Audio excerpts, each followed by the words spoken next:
Tak ty pomýšlíš na změnu? Možná. Máš toho dost, co? Já nevím.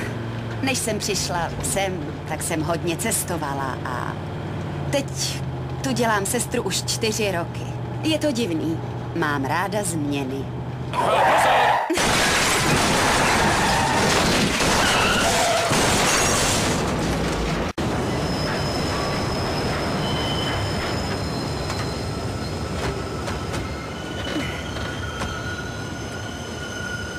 Jsi v pořádku sem? Jo, a ty? Bolí mě koleno.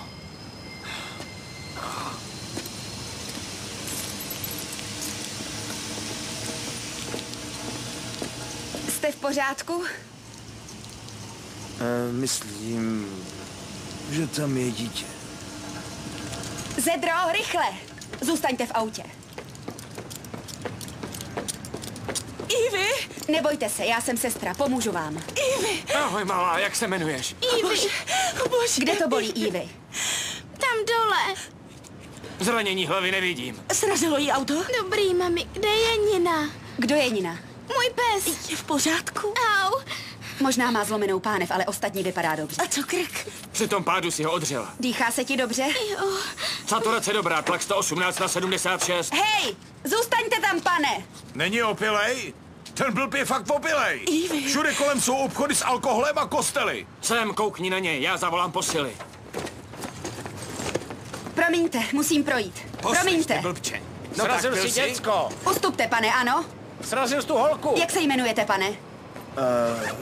Dele. Dele, vzpomínáte si na něco? Co se stalo? Kdy? Dáme vám do nosu kyslík. Ta holčička se nehýbá. Viděl jsem ten náraz, hrozný. Umře? Ne, Měla byste jít za ní. už jede sanitka. Ten je tak zlitej, že nic necítí. Má otřes mozku, není opilý. Ona vás potřebuje víc. Tak dost! Co kdybyste odstoupili a nechali mě dělat svou práci? Dobře. Ustupte lidi. Jo, děkuju. Skvělý. Hej! Co to dělá? Ty ožralá svině. No, ale... Hej, Zedro!